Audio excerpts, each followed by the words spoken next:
All right, y'all. We are back, and I'm gonna have to do this really quick actually because I have somewhere I need to be at 4 o'clock, and right now it is 3:28. But it's a Monday, and I told myself I'd get this video out, so that's what we're gonna do.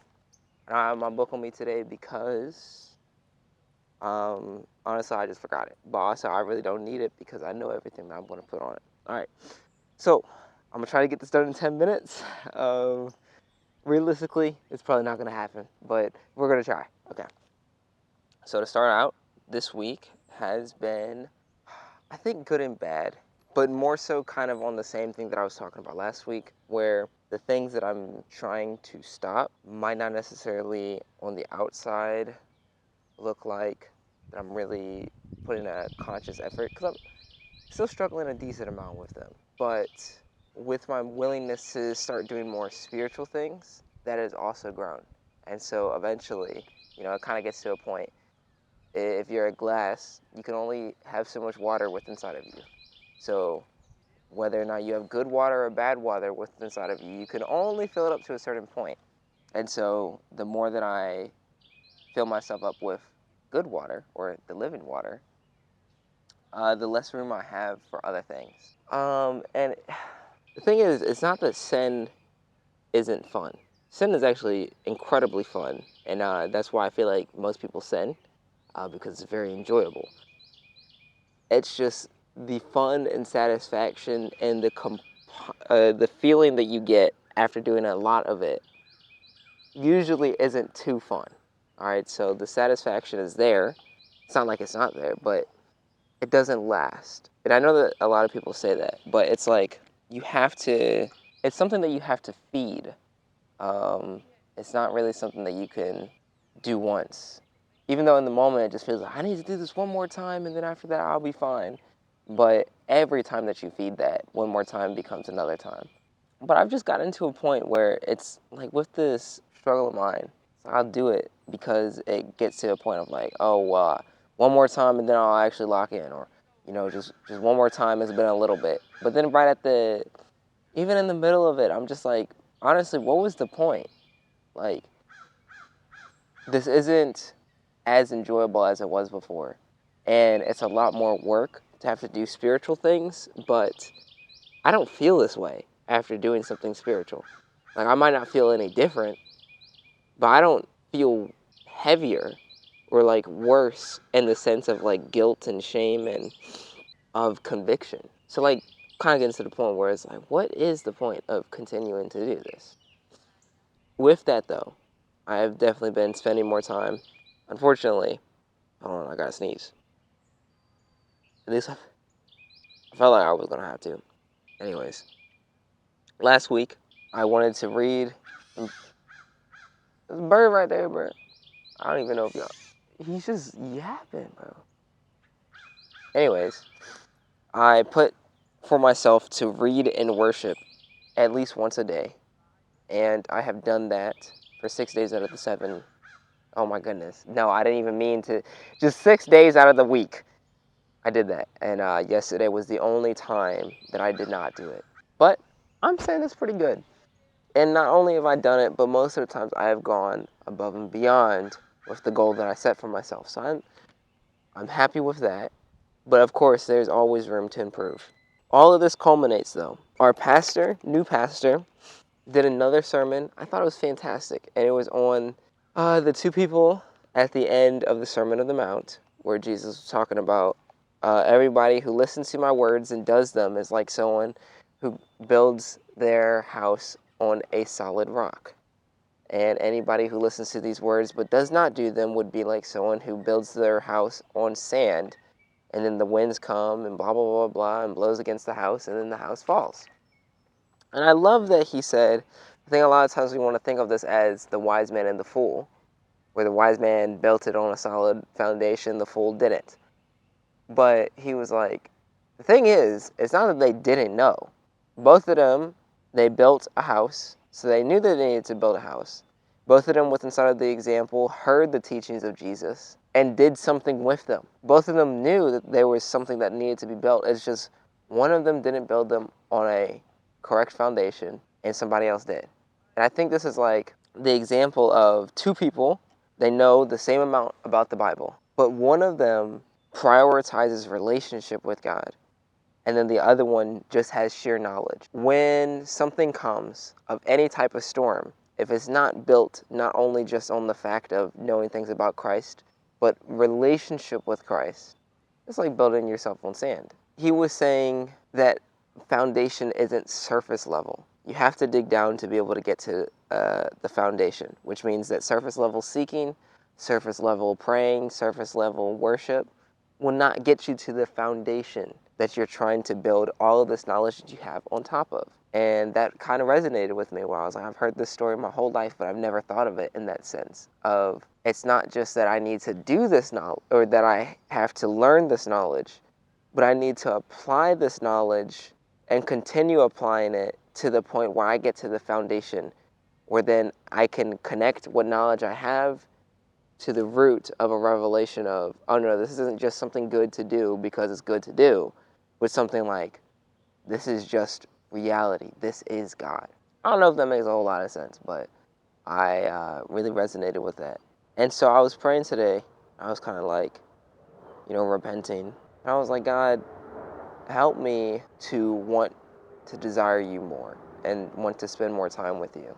And I felt like God was telling me, just every day, spend at least 15 minutes reading over the same chapter, or no, the same 3 chapters, Matthew 5, 6, and 7. Basically, for I don't know how long, he just wants me to read at least 15 minutes over and over of the Sermon on the Mount. Because these are the words that Christ said when he was done speaking. When he was done saying all of the Sermon on the Mount, that he said, everybody who hears these words and does them is like someone who builds a house on a solid foundation. So if I'm unfamiliar with these words, and I'm also not doing these words, how then could I build any type of foundation? And I remember thinking, like, only 15 minutes? Like, yes, that is true. I'm going to do whatever you tell me, but I also kind of feel like a real Christian would spend more.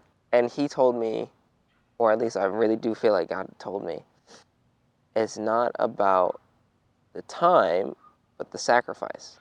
Whereas for me, I could give an hour one day and then only 10 minutes the other day, but 15 minutes every day would be a sacrifice consistently, because I'm kind of wishy-washy, I'm not gonna lie. But 15 minutes every day is going to be sometimes something that is uncomfortable and painful, and I'm just tired and I've done so much with inside the day, and then I need to also do, it's mandatory that I do these 15 minutes. And it's through that God takes the sacrifice that I'm giving to him and that he multiplies it. At least that's how he explained it to me. So, new objective, 15 minutes of reading on that every day. Oh, and also one cute story, and then I'm out of here. These kids, well, in the summer, last year, in the summer, me and a friend of mine were planning to knock on every single door in my neighborhood to just be like, hey, we'll take out your trash for some money. But because of certain things that went on, I just never did the business. And I was like, you know what? It's all right. I'm going to just get money however else I get money. But I had a notebook where I organized and compiled all of the neighborhood, and where if I was to do this, I could pick up from that. Well, 3 days ago, a kid knocks on my door and he's like, yo, can I like take out your trash for like $2? And I'm like, okay, I respect this hustle. I'm gonna go back inside of my house and I'm gonna look and see if there's any trash that he can take out. I went inside, I already saw some trash. I knew we had some trash. I went in and I was like, $2 is not enough for what I'm about to give him. So I'm about to give him like $6. And I'm going to tell him, realistically, you should probably up his price just a tad bit. Because people are going to hear $2, start giving him like straight chairs and tables and other things to throw out for him, and it just won't be worth it. Let's just say everybody in the neighborhood said yes, and you charge them $2, versus you charge everybody $5, but only half of the neighborhood said yes. If you charge everybody $5, you'd still get more. So, when it snowed like a whole lot, I did go around and I was like, hey, I'll dig up people's cars and other things, because that snow, as y'all saw, was not just like regular snow. It was like straight ice. And I started charging people at $15, and then an hour and a half later, getting handed $15 off of an hour and a half worth of work, I was like, this is slave labor. Like, I gotta charge more. And so I just started charging, 20, 40, and people were saying yes. And they were actually really thankful, like, wow, only 40? So I was giving him that knowledge. And he's like, okay, cool. So he takes the trash, does whatever. I tell him, basically just up the price. So he comes back the next day, actually, knocks on my door. I open it. All of a sudden, there's 4 kids at my door, and they're like, "Can I take out your trash? Can I take out your trash? No, no, no! Don't let him take out your trash. He already got $13 already. He only got 5. You should let me take out your trash." And so I'm like, okay. So I step out, close the door behind me, and I'm like, first of all, it's too many people talking at one time. If you ever did this on a different door, nobody, probably not anybody would want to be able to give you guys anything. Second of all, have y'all gone to any other doors? I told them, I was like, listen, I don't have any money on me, and I don't have any more trash for y'all to take out, but I can give you some wisdom. And so I started asking them, I was like, what other doors have you gone to? And they were like, yeah, y'all, you're like the first one we went to. I was like, okay, well, where I live, we got like 12 buildings that have 12 apartment units with inside of them. Y'all have a lot of places to knock on. And they were like, oh, yeah, we haven't really thought about that just yet. And I was telling them, first of all, it's 4 of y'all, and y'all are talking about, the money stuff. Split up into teams, and for whatever team, you just split the money equally. And then they were like, oh, okay. And then I was like, each building has 3 floors. Team 1 goes on the bottom floor, team 2 on the second floor. Team 1 and 2 get up on the 3rd floor, and they can split that floor. And then I'm like, oh, I haven't really thought about that. And I was like, and if you knock on these people's doors, get some paper and write down their names and be like, hey, we can come back every other day, once a week, to be able to throw out your trash. So then you got guaranteed money for each time. And then they were like, wow, we didn't think about any of these things. And so eventually I went back inside. I got some paper to draw out like a map of the neighborhood for them. I saw my notebook with all my notes and all of this. And I was like, actually, let me just give y'all this. So I gave them the notebook, and I was telling them, because one of them, when they first knocked on the door, they were like, bro, I didn't get $14. Like, on God, bro, I didn't do that. I put that on Jesus Christ and everything. And I was like, first of all, we ain't gonna swear on God. Second of all, like, okay, let's calm down a little bit and assess the situation. But off of that, I just had this hunch. So I asked them, I was like, all right, so are any of y'all Christians? And they were like, oh, yeah, we all believe in God, blah, blah, blah, blah. And I was like, cool. Well, the Bible says, it's out of James, I think it's like James 11 or 12, that if anybody lacks wisdom, that they can ask God and that he would give them wisdom. And so I was like, right now you guys are trying to make a business. How about we pray and ask God to help us out? And I was like, think about it like this. God is the most powerful person. Camera just died. Anyways, we're back.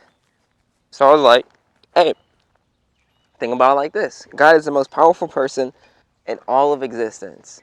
And if he's the one who's helping you out with your business, do you feel like you're going to do better than if you went without him? And they were like, well, no, we would be doing better. And so I was like, all right, so let's pray. So I got all their hands, as us 5, just in the hallway of this apartment building.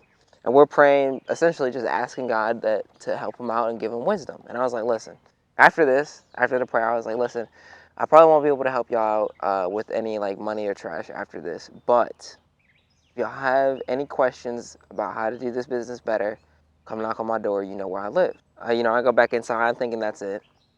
Like 2 hours later, I hear a knock on the door, and I see it was the first kid that knocked on my door the day before, and he was like, yo, bro, I need some help, bro. And I was like, wow, okay, like, it's really helpful of this kid to be coming back, and like, especially so soon. And he was like, yo, like, nobody's opened up, what should I do? And I was telling him, I was like, well, today is Sunday. A lot of people are probably in church, taking their after church nap, out somewhere eating, trying to relax, or they're out, somewhere else, just enjoying their weekend.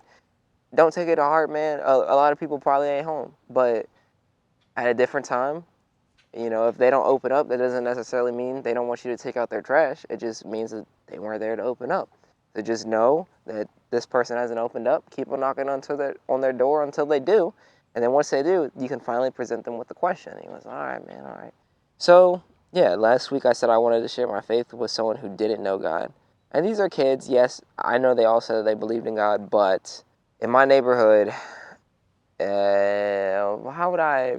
People are culturally Christian, you know, or they don't really live it, and you would never know if they didn't tell you, but they don't have a problem with saying that they're Christian. And so, I don't know. That was me sharing my faith. Yeah. Anyways, I gotta go somewhere. So that was me this week. Yeah. All right, I'm gonna swing and then jump off of this. I thought this would look like much cooler. This is probably really awkward to just see me swinging. All right, cool. We gotta get out of here. I'm gonna see y'all. Oh, it's my boy Key. Hold on. That boy Key. Yo, that's my mans. Yo, Key, what's up, bro? Oh, he can't hear me. Yo, Key, what's up, bro? What's up? What are you doing? For my channel, I was just filming a video. It's like once a week, I just talk about how my week was. Awesome. Yeah, bro.